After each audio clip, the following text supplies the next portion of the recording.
ہمارا عقیدہ یہ ہے کہ انبیاء علیہ الصلوۃ والسلام معصوم ہوتے ہیں، تو اس عصمت کی وجہ سے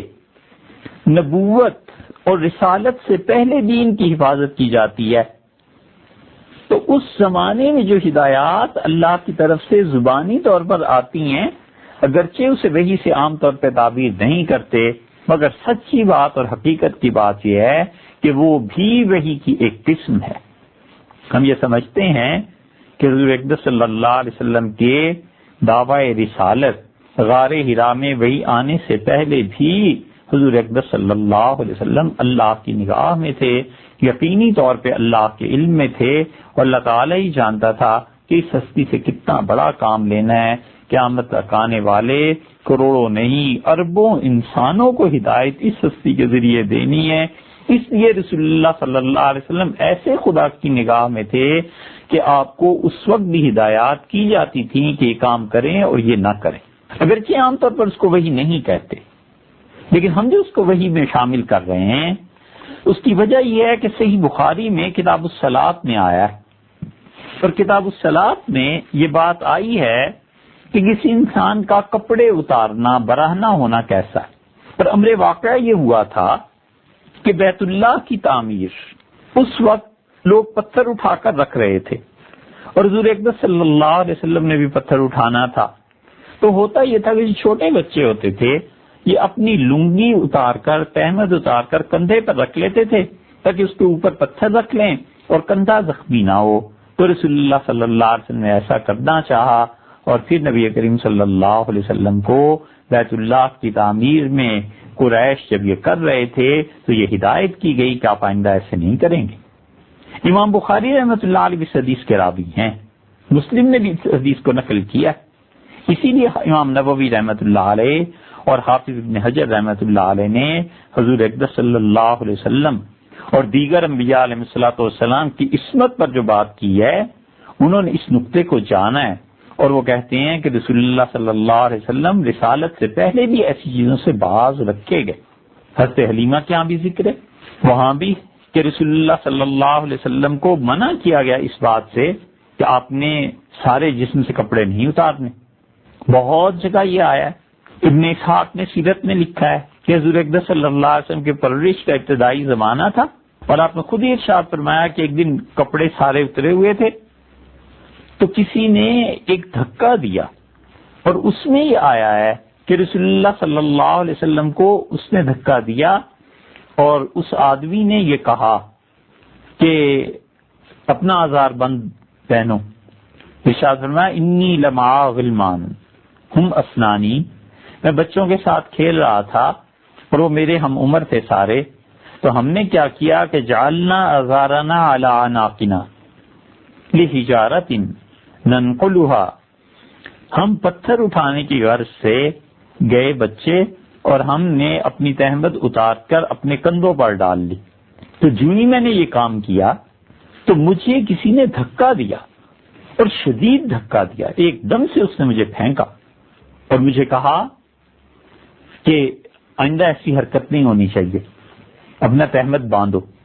تبری کی تہذیب الاثار میں اور دیگر جگہ پر آیا ہے کہ رسول اللہ صلی اللہ علیہ وسلم نے کہا کہ میری چادر دے دو، میری چادر دے دو، تو آپ کو چادر پہنا دی گئی، اور رسول اللہ صلی اللہ علیہ وسلم نے ایک موقع پہ آیا ہے کہ حضرت عباس رضی اللہ عنہ سے چچا سے کہا کہ نہیت ان امشی عریانا، مجھے منع کر دیا گیا ہے کہ میں بغیر کوئی چیز باندھے پیدل چلوں۔ یہ معلوم ہوتا ہے کہ رسول اللہ صلی اللہ علیہ وسلم پر جو ایک طرح کی وحی تھی، اب یہ فرشتے ظاہر ہے ایسی وحی تو نہیں لائے تھے جس میں حلال حرام کا کوئی تصور ہو، وہ باتیں تو بعد کی ہیں،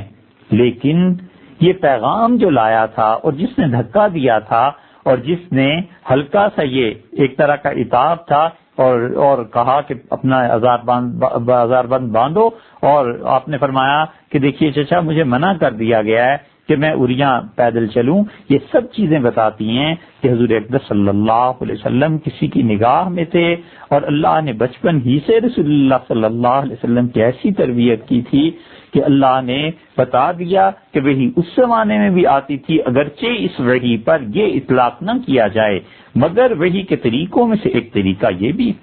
حضرت عبداللہ ابن مسعود رضی اللہ عنہ انہوں نے وحی کے طریقوں پر بحث کی ہے۔ حافظ ابن حجر رحمۃ اللہ علیہ نے ابن مسعود رضی اللہ عنہ کے ایک حدیث سے دلیل لی ہے، اور وہ کہتے ہیں کہ انبیاء کرام علیہ الصلوۃ والسلام کے پاس خواب میں پہلے وحی آتی ہے، اور اس کے بعد ان کے دل مطمئن ہو جاتے ہیں کہ اللہ کی طرف سے اب یہ پیغام رسانی کا سلسلہ شروع ہوا۔ پھر اس کے بعد عالم بیداری میں وحی آتی ہے۔ فتح الباری میں آتا ہے کہ عبداللہ ابن مسعود رضی اللہ عنہ نے کہا سب سے پہلی چیز انبیاء علیہ الصلوۃ والسلام کو خواب دیے جاتے ہیں، حتیٰ کہ ان کے دلوں کو اطمینان ہو جاتا ہے کہ اللہ کی طرف سے ہے، اور پھر عالم بیداری میں بھی وحی نازل کی جاتی ہے۔ اسی لیے رسول اللہ صلی اللہ علیہ وسلم پر وحی آتی تھی۔ کبھی کیا ہوتا تھا کہ گھنٹیوں کے بجنے کی آواز آتی تھی، اور سب سے زیادہ شدید قسم ہوتی تھی۔ رسول اللہ صلی اللہ علیہ وسلم فرمایا کبھی وحی آتی ہے اور فرشتہ انسان کی صورت میں مجھ سے کلام کرتا ہے، اور پھر میں اسے یاد کر لیتا ہوں۔ کبھی وحی آتی تھی رسول اللہ صلی اللہ علیہ وسلم کی، اور گھنٹی کی جھنکار یہ آپ سنتے تھے، فرشتے قیامت کا اعلان ہوتا تھا گویا۔ اور عائشہ رضی اللہ عنہ کہتی ہیں کہ رسول اللہ صلی اللہ علیہ وسلم کا ماتھا، آپ کی مبارک پیشانی پسینہ پسینہ ہو جاتی۔ حارث ابن ہشام رضی اللہ عنہ نے پوچھا ام المومنین حضرت عائشہ رضی اللہ عنہ سے کہ رسول اللہ صلی اللہ علیہ وسلم پر وحی کیسے آتی تھی؟ نا حارث ابن ہشام نے خود رسول اللہ صلی اللہ علیہ وسلم سے پوچھا۔ حضرت عائشہ رضی اللہ عنہ کے سامنے غالباً یہ واقعہ ہوا تھا، وہ اس کی راویاں ہیں۔ وہ کہتی ہیں کہ حارث نے پوچھا رسول اللہ صلی اللہ علیہ وسلم سے کہ آپ پر وحی کیسے آتی ہے؟ تو رسول اللہ صلی اللہ علیہ وسلم نے فرمایا دیکھو مجھ پر وحی آتی ہے کبھی کبھی ایسے جیسے گھنٹی کی جھنکار ہوتی ہے، اور مجھ پر وہ کیفیت بڑی شدید گزرتی ہے، پھر وہ ختم ہو جاتی ہے، اور جو کچھ اس نے کہا ہوتا ہے مجھے یاد رہتا ہے۔ اور کبھی کبھی فرشتہ انسان کی صورت میں آتا ہے اور مجھ سے باتیں کرتا ہے، اور میں اس کو جانتا ہوں، یاد کرتا ہوں، یاد رکھتا ہوں، یعنی مطلب مجھے وہ یاد ہو جاتا ہے۔ حضرت عائشہ رضی اللہ عنہا فرماتی ہیں میں نے دیکھا ہے رسول اللہ صلی اللہ علیہ وسلم کو شدید سردی کے موسم میں جب آپ پر وحی آتی تھی تو پیشانی مبارک پسینہ بن کر بہتی۔ جبریل امین انسانی صورت میں سامنے آتے تھے، اور جس طرح ایک انسان دوسرے انسان سے بات کرتا ہے ایسے بھی ہوتا تھا۔ اور رسول اللہ صلی اللہ علیہ وسلم کو جو بھی خطرہ ہوتا تھا کہ یہ جو اللہ کی طرف سے وحی آ رہی ہے قرآن کریم، میں اسے ممکن ہے پوری طرح سے یاد نہ رکھ سکوں، اور جلدی جلدی پڑھنا شروع کرتے تھے، تو اللہ تعالیٰ نے معاونت فرما دی، اور اللہ نے فرمایا کہ آپ ایسے نہ کیجئے، لا تحرک بہ لسانک لتعجل بہ، اور آپ اپنی زبان کو جلدی جلدی حرکت نہ دیجئے۔ ان علینا جمعہ وقرآن، ہماری یہ ذمہ داری ہے، ہمارا یہ فرض ہے کہ ہم اس مبارک کلام کو آپ کے سینہ مبارک میں جمع کر دیں، اور پھر اس قرآن کو آپ کی زبان سے پڑھائیں۔ تو جب ہمارا فرشتہ اس قرآن کو پڑھے وحی کو، تو آپ اس کے بعد پڑھیے، اور پھر یہ ہماری ذمہ داری ہے کہ ہم اس قرآن کی تشریح کروائیں۔ ایک ذرا سی بات سوچنی چاہیے کہ اللہ تعالیٰ نے یہ اپنی ذمہ داری کہاں پوری کی ہے؟ یہ جو اللہ نے کہا نا ثم ان علینا بیانہ، اور پھر یہ ہماری ذمہ داری ہے کہ ہم قرآن کی تشریح کرائیں گے، تو قرآن کی تشریح اللہ نے کہاں کرائی ہے؟ آپ گننا شروع کریں گے تو آپ یہی کہیں گے نا کہ امام راضی سے اللہ نے قرآن کی تشریح کرائی تو تفسیر کبیر لکھی گئی، علامہ آلوسی رحمۃ اللہ سے کرائی گئی تو روح المعانی سامنے آ گئی، ہمارے دور کے فلاں بزرگ نے تفسیر لکھی تو اللہ تعالیٰ نے ان کے ذریعے۔ ہم کہتے ہیں یہ ساری تفسیریں سارے بزرگوں کی لکھی ہوئی یہ تشریحات، حتیٰ کہ اب کوئی کھڑا ہو کر تشریح کرتا ہے تو یہ قابل قبول۔ اور سب سے پہلا آدمی جس پر یہ وحی نازل ہوئی تھی، اور اللہ نے اپنا وعدہ جس کی زبان سے پورا کروایا، اور خدا نے جس ہستی کو توفیق دی کہ اللہ کے اس وعدے کو پورا کرے، اور اللہ نے اپنے اس وعدے کی تکمیل کے لیے اس ہستی کو استعمال کیا، وہ جب تشریح کرے اسی قرآن کی اور اس تشریح کو ہم حدیث کہیں تو وہ تشریح ناقابل قبول۔ سبحان اللہ، امام راضی کریں، خازن کریں، آلوسی کریں رحمت اللہ علیہ، تو یہ سب قابل قبول، اور رسول اللہ صلی اللہ علیہ وسلم جب تشریح کریں اللہ کے حکم سے وہ ناقابل قبول۔ یہ جس چیز کا نام حدیث اور سنت ہے، یہ رسول اللہ صلی اللہ علیہ وسلم قرآن کی جو تشریح کرتے تھے اور کیا چیز تھی؟ سوچنا چاہیے، انصاف شرط ہے صاحب، حضور اقدس صلی اللہ علیہ وسلم تشریح کرے ناقابل قبول، اس میں شبے اور اس میں مغالطے. اس لیے وہی جو تھی وہ حضور اقدس صلی اللہ علیہ وسلم پر آتی تھی، اور وہی کا ایک طریقہ قرآن کریم تھا اور متعدد طریقے تھے اس کے، اور ان میں القاء بھی تھا. ایک جگہ آیا رسول اللہ صلی اللہ علیہ وسلم پر جب وہی آتی تھی تو ایسے آواز آتی تھی جیسے مکھیوں، شہد کی مکھیوں کے بنبناہٹ کی آواز ہوتی،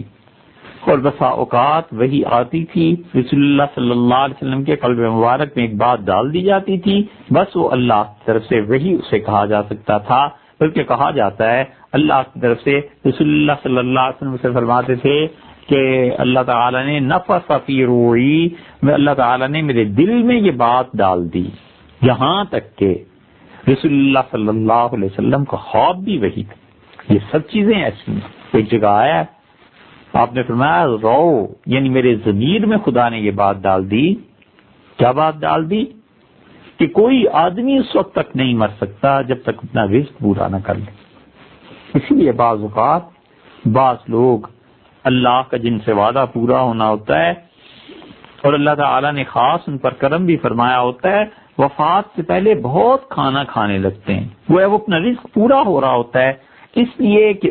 وقت جتنا اللہ نے لکھا ہوتا ہے اتنے وقت میں وہ رزق ختم ہونا ہوتا ہے، تو وقت تیزی سے ختم ہو رہا ہوتا ہے، رزق کا بڑا ذخیرہ بھی باقی ہوتا ہے. تو اللہ تعالیٰ اس وعدے کو پورا فرماتے ہیں اور اپنے اس بندے کی بھوک کو کھول دیتے ہیں اور بے تحاشا کھاتا ہے، اس لیے کہ وقت پورا ہونے والا ہوتا ہے. اور اسی حدیث میں آیا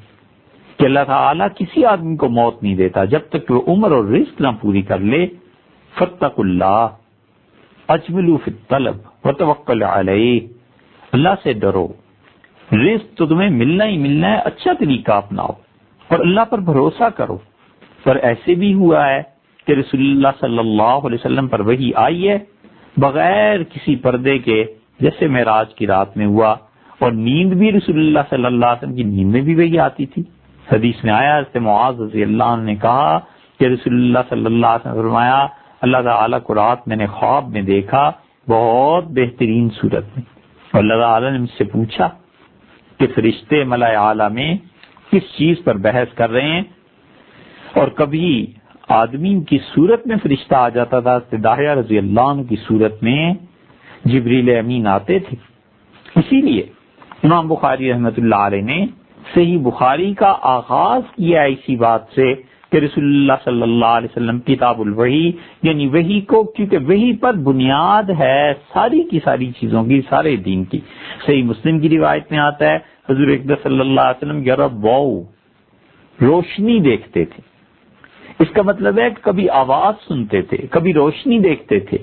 کبھی یک وحی کی کیفیت طاری ہو جاتی تھی، کبھی کوئی سامنے آ کے بیٹھ جاتا تھا، کبھی اللہ دل میں ڈال دیتا تھا، کبھی خواب دیکھتے تھے.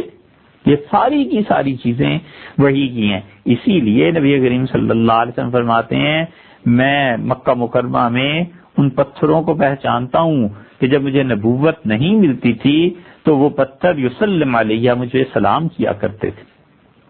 انی لعارفہ الان، میں اب بھی ان پتھروں کو جانتا ہوں. صحیح مسلم کی روایت میں آتا ہے یہ حضور اقدس صلی اللہ علیہ وسلم کی وحی تھی، اور اس سے بھی پہلے جو وحی آتی رہی ہے مثلا سیدنا موسیٰ علیہ السلام کو، اس میں بھی ہے کہ اللہ تعالیٰ نے ان سے کلام فرمایا.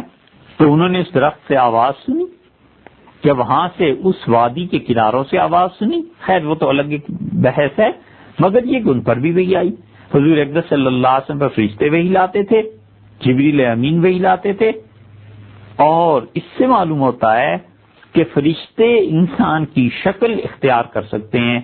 علماء نے لکھا ہے اور وہ کہتے ہیں علماء متکلمین کہ فرشتے جو ہیں ان کا اپنا بھی ایک جسم ہوتا ہے، بہت لطیف نور سے بنے ہوئے ہوتے ہیں، اور جب چاہیں وہ شکلیں اختیار کر لیں. امام مسلم رحمۃ اللہ علیہ حدیث لائے ہیں، اس میں یہ روایت میں آیا ہے کہ رسول اللہ صلی اللہ علیہ وسلم نے فرمایا کہ فرشتوں کو نور سے پیدا کیا گیا، اور یہ فرمایا کہ جنات جو ہیں آگ کی لو جو ہوتی ہے اس سے پیدا کیے گئے، اور حضرت آدم علیہ السلام وہ مٹی سے پیدا کیے گئے. تو جنات کو اور فرشتوں ان دونوں کو اللہ نے قدرت دی ہے کہ وہ انسانی شکل میں آ سکتے ہیں.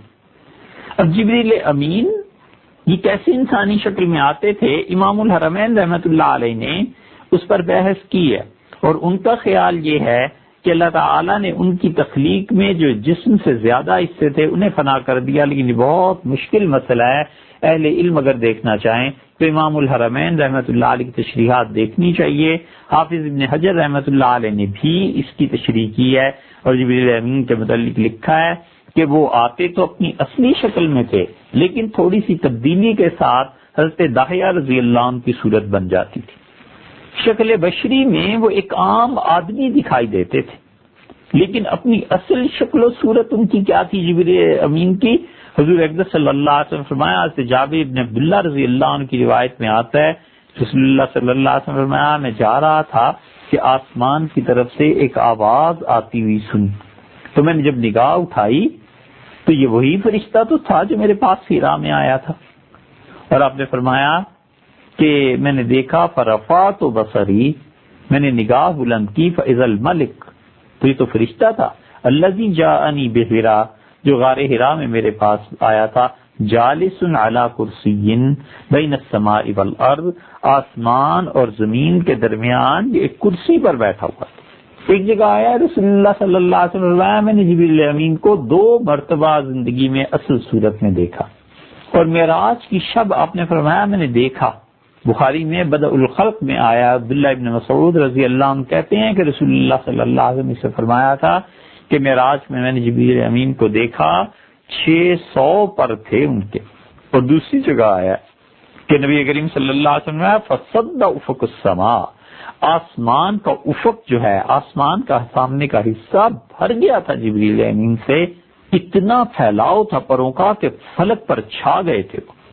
یہ رسول اللہ صلی اللہ علیہ وسلم جو فرمایا ہے، حضرت عائشہ رضی اللہ عنہا کی روایت میں بھی آیا ہے، اور دوسری مرتبہ بھی رسول اللہ صلی اللہ علیہ وسلم نے انہیں دیکھا تھا۔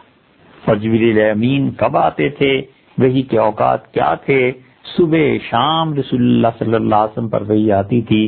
سوتے تھے، خواب دکھائے جاتے تھے۔ اسی لیے حضور اقدس صلی اللہ علیہ وسلم نے فرمایا کہ آخری زمانے کے متعلق آپ نے باتیں ارشاد فرمائیں، اور اس سے پہلے کے متعلق بھی، اور آپ نے ارشاد فرمایا کہ دیکھو خواب جو ہوتے ہیں وہ 3 قسم کے ہوتے ہیں، ایک تو شیطان کی طرف سے ہوتا ہے، اور وہ تو کوئی قابل تعبیر نہیں ہے، اور ایک جو کوئی تم سوچتے ہو خواب میں وہی دیکھ لیتے ہو، اور تیسرا خواب اللہ کی جانب سے ہوتا ہے، اس کے فرشتوں کی طرف سے ہوتا ہے۔ اور حدیث میں آیا، ارشاد فرمایا رسول اللہ صلی اللہ علیہ وسلم نے، یہ نبوت کے اجزاء میں سے ایک جز ہے۔ پھر ان میں سے کچھ لوگ ایسے ہوتے ہیں جو کچھ وہ خواب میں دیکھتے ہیں اگلے دن پیش آ جاتا ہے، کسی تعبیر کی ضرورت نہیں ہوتی، اور کچھ خواب ایسے ہوتے ہیں جن کی تعبیر کی ضرورت ہوتی ہے، چاہے وہ اگلے دن پیش آئیں اور چاہے وہ اگلے مہینے پیش آئیں اور چاہے وہ 10 سال کے بعد پیش آئیں۔ یہ دونوں طرح کے خواب اللہ کی جانب سے ہوتے ہیں، اور ان میں سب سے اچھے خواب ان دونوں میں بھی وہ ہیں کہ آدمی نے جو کچھ رات کو دیکھا دن کو پا لیا۔ مثلا اس نے رات کو دیکھا خواب میں کہ ایک مریض ہے، ڈاکٹر دیکھتا ہے، اور وہ خواب میں یہ دیکھتا ہے کہ ایک مریض لایا گیا ہے اور اسے میں نے یہ دوا دی ہے، اور اگلے دن وہ یہی سوچتا ہے کہ شاید یہ میرا وہم ہے، لیکن واقعی کوئی مریض آ جاتا ہے، اسے وہی دوا دینی پڑ جاتی ہے۔ یہ اللہ نے اس انسان کو اپنی طرف سے انعام کیا، کرم کیا، اللہ نے اس مریض کو شفا دینی تھی، اس کا ذریعہ خدا نے خواب کو بنا لیا، اور خواب کے ذریعے اس انسان کو تعلیم کر دی گئی کہ یوں کرو۔ ایک نقشہ بناتا ہے، مسجد کیسے بننی چاہیے، گھر کیسے بننا چاہیے، انجینئر ہے، اچھا خاصا ہے، اور اس کے ذہن میں یہ آتا ہے کہ پتہ نہیں ایسے ہوگا تو کیا ہوگا، یوں بناؤں، اور خواب میں دیکھ لیتا ہے کہ میں نے ایسا نقشہ بنایا ہے، یہ اللہ کی جانب سے ہوتا ہے، اور پھر صبح اٹھ کے وہ بنا دیتا ہے، تو خدا کی طرف سے رہنمائی ہو گئی کہ اس گھر کو یوں بنا دیا جائے، اس مسجد کو یوں بنا دیا جائے، اس آفس کو یوں بنا دیا جائے، اس پلازا کو یوں بنا دیا جائے۔ تو وہ اس میں کیا حکمت ہے، یہ تو بہت دیر میں کسی کو چاہے سمجھ میں آئے، لیکن خدا کی طرف سے اپنی مخلوق کی رہنمائی ہوتی ہے۔ اور اسی طرح رسول اللہ صلی اللہ علیہ وسلم نے فرمایا، آخری زمانے میں اصدقہم حدیثا اصدقہم رؤیا، جو آدمی جتنا سچا ہوگا اس کے خواب اتنے ہی سچے ہوں گے۔ کافر کا خواب بھی سچا ہوتا ہے، بشرطے کہ سچا ہو۔ آدمی جب سچا ہوتا ہے تو وہ کافر ہو یا مومن، آخری زمانے میں رسول اللہ صلی اللہ علیہ وسلم نے فرمایا اس کے خواب سچے ہوں گے۔ اس لیے جو لوگ بھی حرام کھاتے ہیں اور جھوٹ بولتے ہیں ان کا بڑا مشکل ہو جاتا ہے مسئلہ۔ حرام کھانا اور جھوٹ بولنا، اس سے دعا قبول نہیں ہوتی۔ یہ دونوں ماشاءاللہ خوبیاں اگر کسی میں جمع ہو جائیں نا، کہ لوگوں سے جھوٹ بولے اور حرام بھی کھائے، تو کہنے ہی کیا، ظلمات بعضها فوق بعض، ایک اندھیرے پر اندھیرا جو چھا جاتا ہے، تو اس کا نتیجہ یہ نکلتا ہے کہ اس انسان کی دعا قبول نہیں ہوتی۔ ہر وہ شخص جو یہ چاہے کہ ہاتھ پھیلائے اور دعا کی قبولیت میں دیر نہ لگے، دو باتوں کا پابند اپنے آپ کو کرے، حرام نہ کھائے، جھوٹ نہ بولے۔ اور پھر جس میں ایک خوبی ہوتی ہے، کھاتا تو حلال ہے لیکن جھوٹ بولتا ہے، ایسے آدمی کے خواب سچے نہیں ہوتے۔ ولایت ڈھونڈتے پھرتے ہیں، مشائخ کو ڈھونڈتے پھرتے ہیں اور گھر کا کام نہیں کر کے آتے۔ اپنے گھر بھی تو کام کرو، کیوں حرام کھاتے ہو، کیوں جھوٹ بولتے ہو؟ نتیجہ یہ نکلتا ہے کہ اللہ کی طرف سے ان دونوں کاموں سے برکتیں سلب ہو جاتی ہیں، لعنت کا دروازہ کبھی کبھی معاذ اللہ کھل جاتا ہے۔ نتیجہ اس کا یہ کہ دعا بھی قبول نہیں ہوتی، اور نتیجہ اس کا یہ کہ اس انسان کے خواب بھی سچے نہیں ہوتے، یہاں تک کہ یہ حرام کھانے والا بیت اللہ میں کھڑے ہو کے رسول اللہ صلی اللہ علیہ وسلم کہ کہتا ہے یا رب اے میرے پروردگار، دعائیں مانگتا ہے، اور اللہ فرماتے ہیں اس کو دیکھو ملبسہ حرام، حرام کی چادریں بھی حرام کی ہیں، مرکبہ حرام کی سواری، ٹکٹ جو اس پیسے سے خریدا وہ بھی حرام کا ہے، وضی بالحرام، حرام کے پیسے سے کھانا کھاتا ہے، حرام کے پیسے سے خریدا ہوا پانی پیتا ہے، انا مستجاب لہ ذالک، ہم کیسے اس کی دعا سن لیں؟ بالکل اسی طرح جو آدمی جھوٹ بولتا ہے اس انسان کے خواب سچے نہیں ہوتے۔ تو اس طرح وحی کا یہ جو حصہ ہے نا خواب کا، اچھے خواب کا، اس انسان کے نصیب میں نہیں رہتا پھر۔ اسی لیے رسول اللہ صلی اللہ علیہ وسلم نے فرمایا کہ دیکھو اصدقہم حدیثاً اصدقہم رؤیاً، جو آدمی جتنا سچ بولتا ہے اس کے خواب بھی اتنے ہی سچے ہوتے ہیں۔